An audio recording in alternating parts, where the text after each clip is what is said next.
The hallway was quiet and dark. Yalan walked slowly, trying to find the training room. The warship was huge, and every hallway looked the same to him. He had only been there for one day, invited as part of a human diplomat exchange program. Most of the alien crew ignored him, except for short commands or cold glances. He wasn't supposed to explore alone, but curiosity had pulled him away.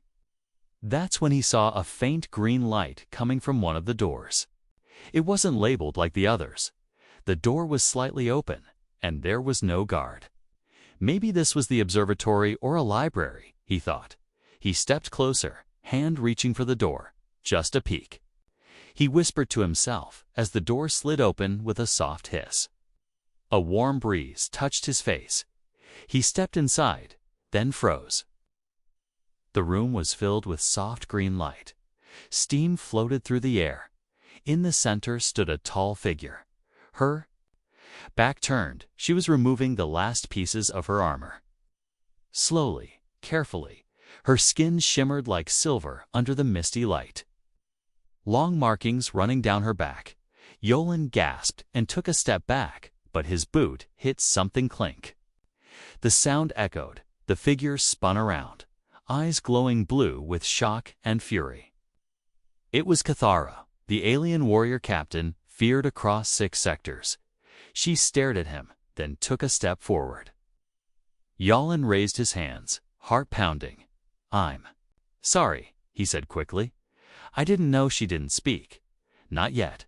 Instead, her hand moved to her waist, a glowing blue knife forming from energy.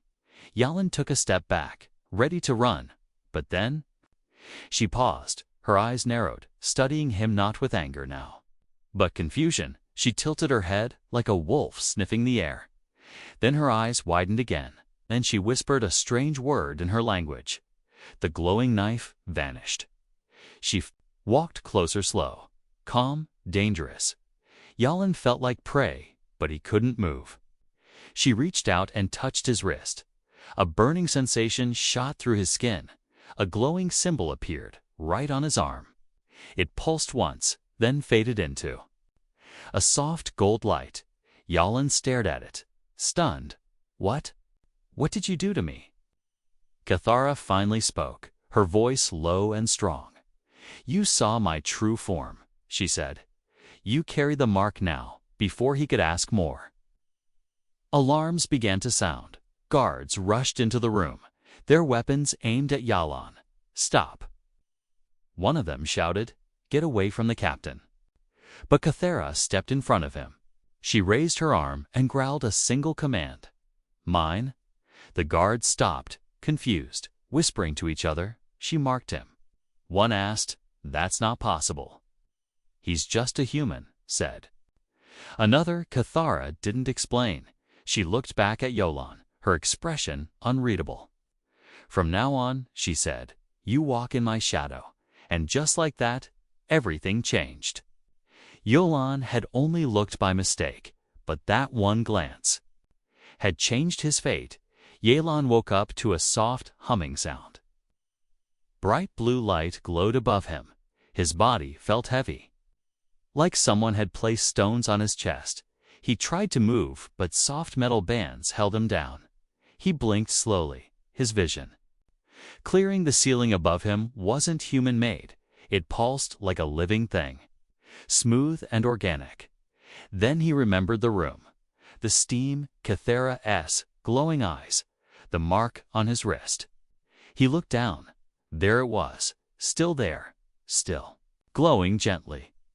The door opened with a hiss. A tall figure entered, wearing light armor and a long dark coat. It was Cathara, but not in battle gear this time.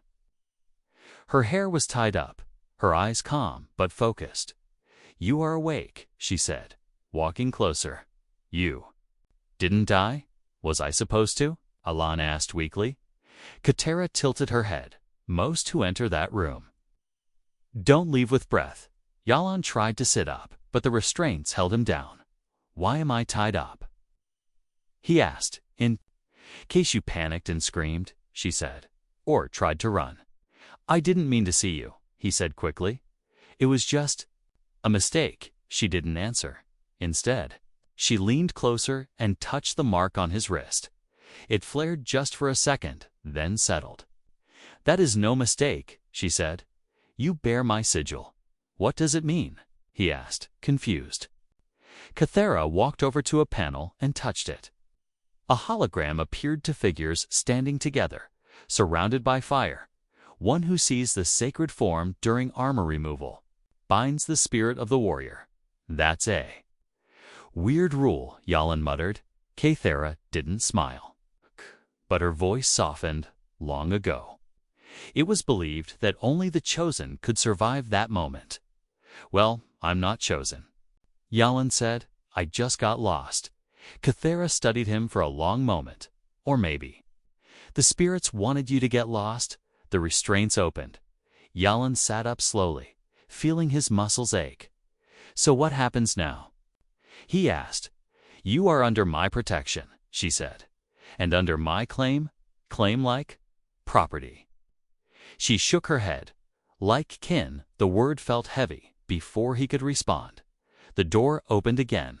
A group of alien officers entered. One of them wore a red stripe across his chest. "High rank, clearly, Kythera," the officer said. "The council is in uproar. They say you broke tradition." "She carries a bond mark," she said firmly, pointing to Jalen's wrist. "That can't be ignored." The officer looked at Yalan like he was a bug on his boot. "He is not even of our kind." "Exactly," Kythera replied, "and yet he survived." The officer's eyes narrowed. "Then he must be tested." Yalan felt a chill crawl down his spine. "What kind of test?" he asked. The officer didn't answer. He just smirked. "You'll find out soon, human." Later that night, Yalan sat on a small metal bench in Kythera's private chamber. He looked at his wrist again. The mark glowed faintly in the dark, almost like it was breathing. Kythera sat across from him, sharpening her blade. "They're afraid of what you represent," she said quietly. "An outsider who broke a sacred moment and survived." "I didn't ask for this," Yalan said. "Neither did I," she replied. "But here we are." He looked at her face, strong, serious, yet tired. A warrior with too many expectations on her shoulders, and now, because of him, even more. "What if I fail their test?" Ati asked. Kythera paused. "Then they will strip me of my name, my house, my honor, and me. They will kill you." Silence filled the room. The ship's engine hummed in the distance like a slow heartbeat. Yalan clenched his fists. "Then I can't afford to fail." Kythera nodded once. "Then you are learning." He wasn't just a human who looked by mistake anymore. Now he was the outsider with the mark, and tomorrow the whole warship would watch to see if he deserved it. Yalan stood at the edge of a massive open arena. The cold wind stung his face. Around him, thousands of alien warriors sat in silence, their glowing eyes fixed on him. High above, banners of different clans waved in the wind. Each color, each symbol stood for honor, blood, and history. But Yalan had none of those. He was just a human, and now he was being tested for something he never wanted. The stone floor beneath him vibrated. An announcement echoed through the arena in the alien tongue. Yalan didn't understand the words, but the message was clear. Survive or die. Kythera stood outside the circle, dressed in ceremonial armor. She didn't blink, didn't breathe hard, but her eyes, they were burning with pressure. Yalan took a deep breath.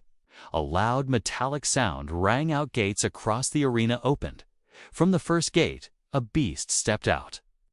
It was massive, with 4 legs and blade-like claws, its back covered in armor. Plates. From the second gate, a warrior walked in, holding a spear taller than Yalan. The third gate opened to nothing but shadows, but something in there growled. 3 opponents, Kythera had warned him. 1 beast, 1 trained fighter, and 1 unknown. Jalen's only weapon was a short staff light, smooth and unfamiliar. He didn't have their strength, their speed, or their instincts. But he had something else: human unpredictability. The crowd began to chant in low voices. Some shouted in anger, others laughed. He knew what they expected: quick death. The beast charged first, claws ripping into the dirt. Yulon didn't run. Instead, he rolled sideways, letting the creature slam into the wall.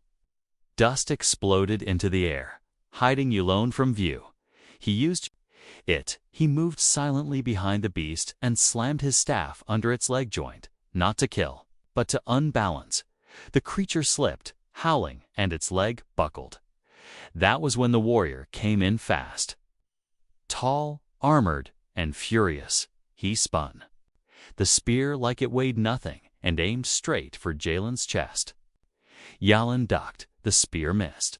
He grabbed a chunk of dirt and threw it into the alien's face. Dirty move, but it worked. The crowd gasped. Some even laughed. Yulon used the moment to trip the warrior's legs. He didn't try to fight power.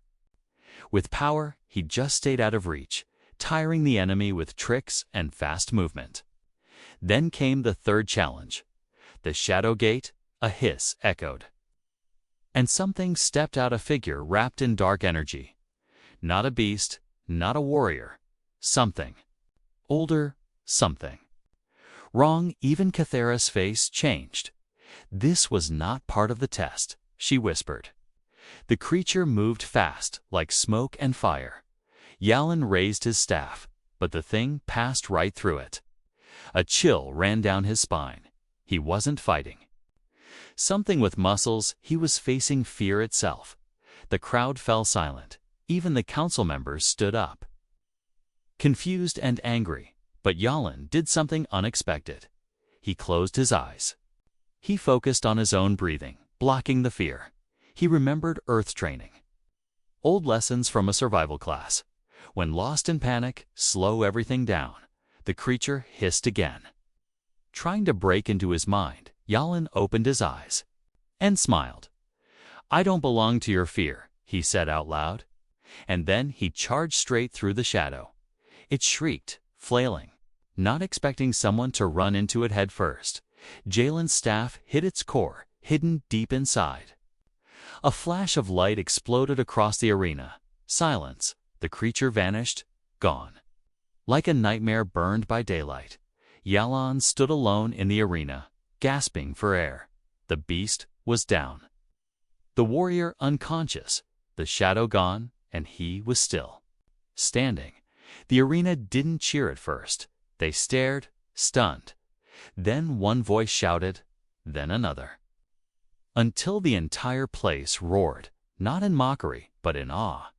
Cathara walked to him, her face still serious, but her eyes, they were proud. "You didn't win because of strength," she said quietly. "You won because they couldn't predict you." Yulon nodded, wiping sweat from his forehead. "I don't want to be chosen," he said. "But if I'm in this, I'll play it my way." The council declared him trial passed. But deep inside the clan halls, some whispered that this human was more than lucky. Some said he had spirit fire. Others said the mark had awakened something old, but one thing was clear. Yulon was no longer just the boy who looked by mistake. He was now the outsider who passed the impossible. The stars outside the ship pulsed softly. The sky was calm, but inside Jalen's heart, a storm was building. He stood alone on the upper deck, the wind cold against his face. The trials, the trap, the whispers all still echoed in his mind. But louder than all of that were his feelings, not fear, not confusion, but something stranger, something about her. Cathara, the alien warrior who once nearly killed him, now walked beside him in silence, her eyes unreadable, her posture rigid. She had saved him twice, protected him before her people, and now she had summoned him for something ancient. "I don't understand," Yulon said. "Watching the twin moons above, you said this was a ritual. But for what?" Cathara didn't answer right away. She pulled out a small metal disc and placed it on the ground. It lit up, glowing with circles and symbols. Then she stepped into it, motioning for him to do the same. "This is the warrior's vow," she said quietly. "Not a marriage, not a command. It is a choice." Yalin stepped into the circle, unsure but curious. A choice for what? "To stand beside me," she said, eyes meeting his, "not as my protector, not as my subject, but as my equal." The wind stopped. The stars above shimmered. Even the ship seemed to fall silent. Jalen's throat felt dry. "I'm not one of you," he said slowly. "I'm human. I make mistakes. I don't know your customs, your battles, your you. Looked when you weren't meant to," she interrupted. "But you didn't run. You fought when you didn't have to, but you didn't give up. You carry my mark," she said, pointing to his wrist. "But this choice, this bond, must be made by both." She drew her blade not to fight, but to place it between them. Yalin noticed something etched on the blade surface. His name. Not in English, but in her language. "You etched my name?" he asked, shocked. "I don't do things halfway," she said. Then she placed her hand above the sword. Palm open, Yalin looked down at his hand. His fingers trembled.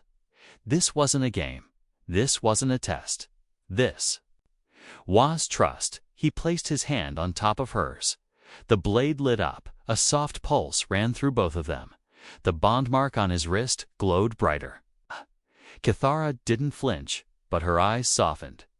"You are not just the boy who looked," she said. "You are now the warrior who stayed." Suddenly, alarms blared through the ship. Red lights flashed across the sky deck. A voice echoed over the speakers. "Enemy fleet approaching, prepare for engagement." The moment broke. Cathara grabbed her blade and looked at Yolan. "Time to test your vow." In the war room, captains shouted commands. Enemy ships had jumped in from nowhere, stealth tech from a rogue empire. The crew panicked, scrambling for positions, but Cathara stayed calm. She pointed to Yalin. "He fights with me," she said. The council hesitated. "He is untrained." One said.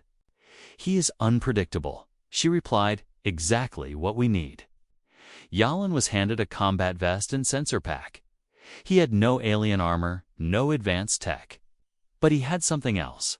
His mind, his instincts, and her trust. Together, they entered the drop pod. The sky turned red as plasma fire lit the horizon. Yalin felt his heart pound, but when he looked at Cathara, she was smiling, not out of joy, but because the battle had begun, and for the first time.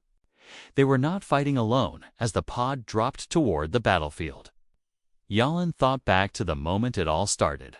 One door, one look, one mistake, and now he stood beside the fiercest warrior of her kind. Not as a prisoner, not as an intruder, but as her equal, as her vow. The fire roared outside, and Yalin whispered to himself, "Let's finish what we started." The drop pod shook violently as it broke through the clouds.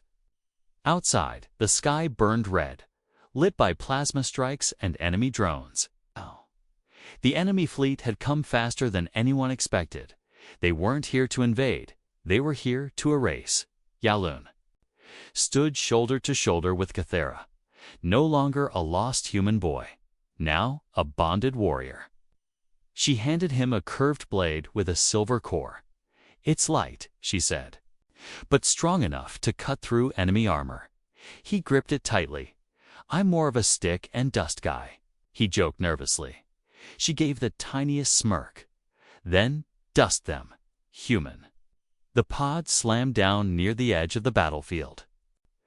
Doors burst open, heat and smoke rushing in. Yalin and Cathara ran into chaos. Side by side, enemy soldiers dropped from the sky in sleek black suits, their weapons humming with energy. The ground forces were struggling, outnumbered and outmaneuvered. The ship's commanders had been too slow to respond, but Cathara had predicted this. cut through their left flank, she shouted. That's where their control node is hidden. How do you know? Yalin yelled over the noise. I don't, she replied. But it's where I would hide mine. They moved fast, weaving through debris and fire. Jalen's mind worked overtime analyzing enemy patterns. Looking for weak spots, he noticed something: the enemy drones were reacting to sound, not heat. He picked up a broken speaker panel and threw it into the air. The drones followed it instantly, blasting it to ash. They track audio. He called out. Kathira nodded, already adapting her movements together. They slipped past 3 drone swarms. Finally, they reached a large tower made of obsidian. Metal, it pulsed with red light. The control node, Kathara said, but they weren't alone. Drekvaz stood at the base, blade in hand. He wasn't just a rival, he had allied with the enemy. You brought this war here? Kathara shouted. Drekvaz smiled. No, I simply gave them a map. He turned to Yolan. And you? The human who sees everything he shouldn't? Yolan stepped forward, blade raised. Funny. I was thinking the same about you. Drekvaz charged, fast and deadly. His blade was longer, heavier, more advanced. Yolan ducked the first strike. Rolled under the second. He didn't match power with power. He used misdirection, speed, and chaos. Kathira moved to protect the control node, cutting down enemy bots one by one. Yalin kept Drekvaz busy, dodging and baiting. At last, he slid beneath Drekvaz and slammed his blade into the enemy's boot. Drekvaz stumbled. Kathira struck, knocking him out cold with the back of her fist. No killing, just justice. Yalin ran to the node and found a small glowing orbit's power core. Without thinking, he jammed his own wrist, the marked 1 against it. The bond mark flared with light. The orb responded.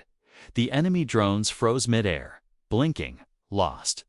The entire battlefield paused for 1 breathless second. Then the enemy ranks fell into confusion, without control. They turned on each other or shut down completely. Kathira looked at Yalin in shock. What did you do? I don't know, he said, panting. But it worked. Hours later, the battlefield cooled. The enemy fleet retreated, ships vanishing into the stars. The wounded were treated, the dead honored. Yalin sat under the wreckage of a broken wing. His body ached, but he smiled faintly.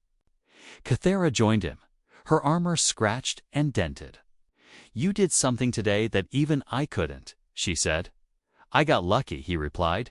No, she said. You bonded. She reached out and placed her hand over his wrist. The mark was no longer just gold, it had changed. Now it pulsed with both human and alien light. 2 energies, 1 bond. Kathira leaned in close. Tell me, human, she whispered. Do you still regret looking that day? Yalin laughed softly. Best mistake I ever made. The war was over. The enemy fleet had vanished into the dark stars. Wreckage floated above the alien homeworld, but below, on the surface, something new had begun. Yolan stood at the center of the great clan hall. Stone pillars rose around him. Like the bones of ancient beasts, banners hung from the ceiling, symbols of victory, of legacy, and now, of him. The warriors gathered, dressed in full armor. Even the elders came silent.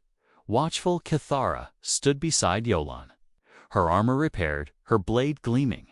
Today was not about war, it was about acceptance. The High Elder stepped forward, his voice deep and slow. By tradition, outsiders do not belong to our blood, but today, we see not an outsider. We see a warrior who stood when he could have fled. We see a bond formed, not by choice, but by fate. He turned to Yolan. Do you understand what this moment means, human? Yolan looked around, nervous but steady. No, he said honestly, but I know what it feels like. Feels like home. Whispers passed through the crowd.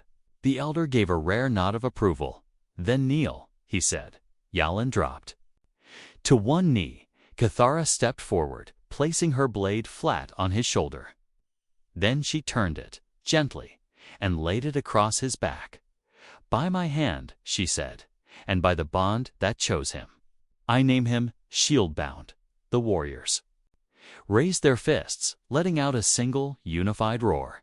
Yulan stood slowly, and in that moment, he was no longer just a human, he was one of them. Later that night, Yulan stood outside under the twin moons. The air smelled of burned metal and clean soil. The battlefield behind them was already being rebuilt. Alien children played near fallen drone pieces, laughing free. Cathara joined him quietly, holding 2 cups of a thick, glowing drink. She handed him one. "It tastes like motor oil," she warned. Yulan sipped it anyway and coughed. "You're right," he laughed. "That's disgusting, but it's tradition," Zhu said.